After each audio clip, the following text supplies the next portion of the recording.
The streets are plagued with excessive violence. Chaos and squalid living conditions are the norm, and generally, this is an unpleasant place to live. Are we in the world of Westeros or Warhammer? Who can say? These places are so similarly themed, 40k might as well be Westeros. But in space, there's bound to be crossover between the peoples and races in these universes, so we're going to look at the equivalent factions in each universe in my quest to prove George R.R. Martin is a closeted 40k fan. And be sure to stay tuned to the end as I make a correction that is way too fitting once I realized it. Stop!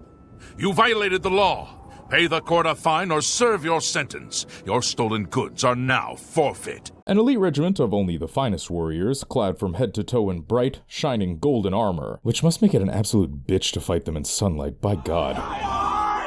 These fighters revoke all their connections in lieu of the protection of the king. This means, a king's guard's sole duty in life is to ensure the safety of their lord by any means necessary. It's almost like the king's guard only guard the king.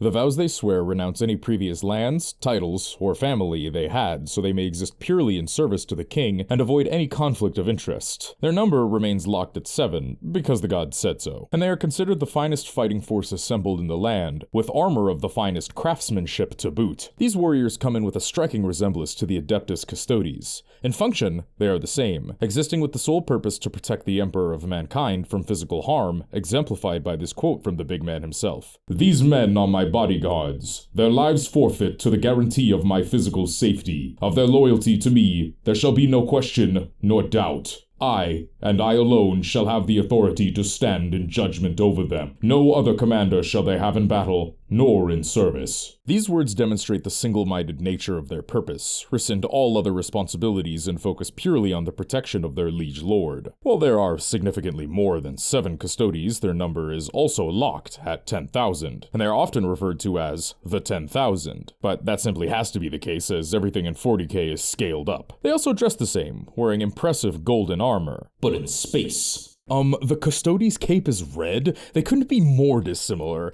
Maybe you would notice that if you knew your ass from your elbows, you stupid motherfucker! The Lord told me to tell you!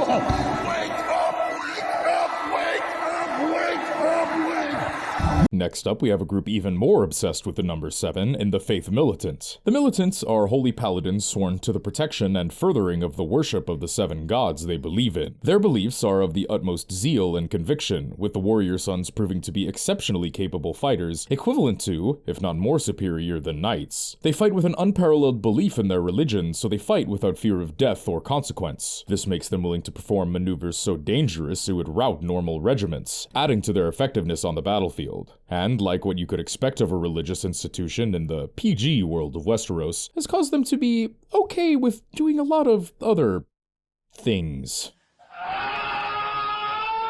Because of this, I almost chose the Inquisition, but due to their intense prowess in battle furthered by their conviction, really there is no better match than the Adeptus Sororitas, better known as the Sisters of Battle, also doers of a lot of cool stuff.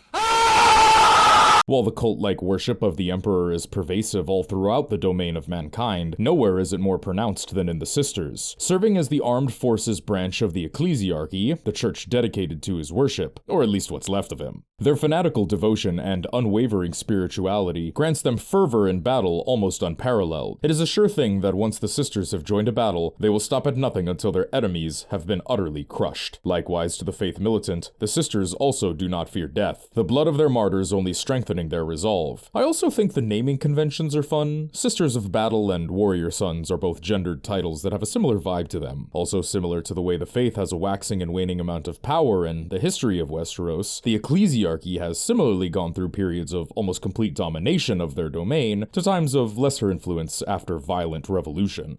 Quick aside, I have a Patreon now, so if you guys would go ahead and check that out, your extra support would mean the world to me, and it would just make bringing videos to you guys that much easier.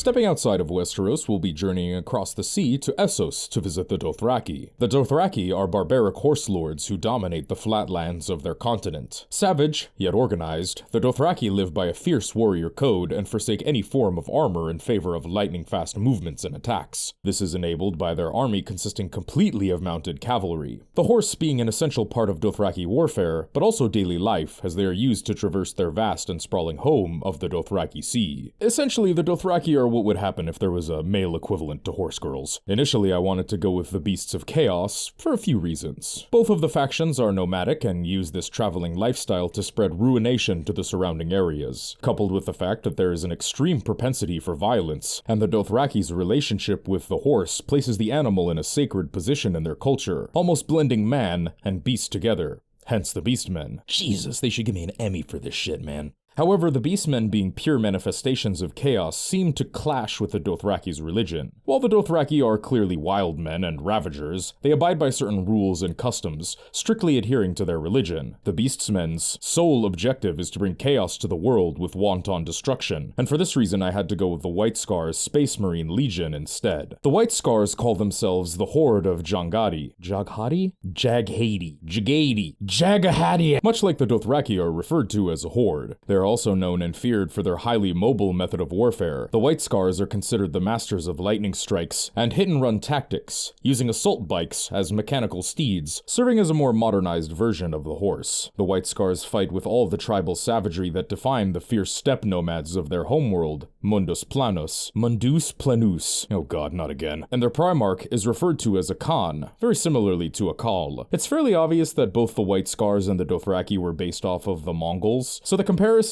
are exceptional in this case, as their inspiration is drawn from the same place, and it's why I simply had to go with the Scars over the Beasts of Chaos. But be sure to let me know if you agree or disagree in the comments. Better than you, my shape up better, my car faster, my drip better, my clothes fit better, my hoes better, my tattoos better, I'm stronger than you, my bitch thicker than yours, my guns bigger than you. Next on the chopping block is House Targaryen, everyone's favorite dragon lords. Initially hailing from the freehold of Valyria, they had access to technology far more advanced than any other civilization, namely the knowledge of how to breed and control dragons, along with the superiority complex that comes along with that. They fled their homeland after a cataclysmic doom destroyed it and ultimately ventured to Westeros using their dragons to conquer the land. At first this might sound weird, but one of the best comparisons I found were the Eldar. The Eldar are an ancient and highly advanced species of Xenos in its time. The Eldari Empire was without equal in the galaxy, being insanely technologically advanced, with every Eldar being born as a powerful psyker, essentially giving them magical abilities. This is very similar to the technology the Targaryens had access to in Valyria, and the magic aptitude is equatable to how the Targaryens are naturally drawn to be dragon lords, as well as their history of magic use in the Freehold. The Eldar inhabit a less than ideal position in the galaxy nowadays, however, as excessive pride caused them to fall into amoral hedonistic practices, eventually leading to a cataclysm that all but eradicated their kind and resulted in the birth of the chaos god Slaanesh. This is very comparable to the reign of the Mad King Aerys, whose sadism and madness drove the realm into chaos until the Targaryens were usurped and driven to near extinction during Robert's Rebellion, the aftermath we see in the events of Game of Thrones. In this way, both factions fell from immense positions of power and experienced a cataclysm of their own making. Along with all of this, there's certainly a hoity-toity, holier-than-thou attitude that is pervasive in both groups. Everything about them just gives the "I'm better than you" vibe, with the arrogance of both parties being legendary, as they place themselves above all others, as can be seen in the Targaryen doctrine of exceptionalism, implemented by Jaehaerys I, and you know, the fact that they were just like,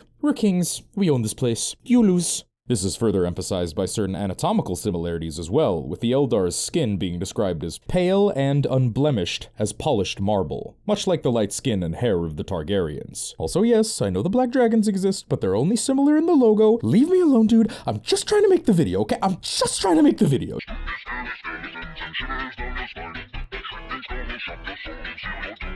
As long as we're on the subject of the Eldar, I want to discuss something I touched on in the previous video in my assignment of the Dark Eldar to House Bolton. While I still think this is a fine comparison, a lot of you commented that an even better match for the Boltons would be the Night Lords, and there is a ton of validity to that. Firstly, the Night Lords are a traitor legion, perfectly aligned with how the Boltons constantly rebel against the Starks, bad boys that they are. Even before the Night Lords joined Chaos, the Night Lords were using methods most others would have denounced as brutally unnecessary inhumane, and cruel, as their primarch, Conrad Kurz, grew up on the horrific and lawless world of Nostromo. See, I actually got that one this time. Where he began to prey upon criminals, mounting their mutilated corpses where all could see and take heed. Despite the brutality of his methods, Conrad Kurz's actions appeared to have been motivated by a deep, if twisted, sense of justice. In the anarchic underworld in which he had matured, he had learned that only total dominance would suffice, and that to show any sign of weakness was to invite treachery. Some of Conrad's legionaries would even take to wearing skins. Now that sounds kind of familiar, I don't know, just a thought. Another cool fact is a legendary sword of the Legion is known as the Flare, and I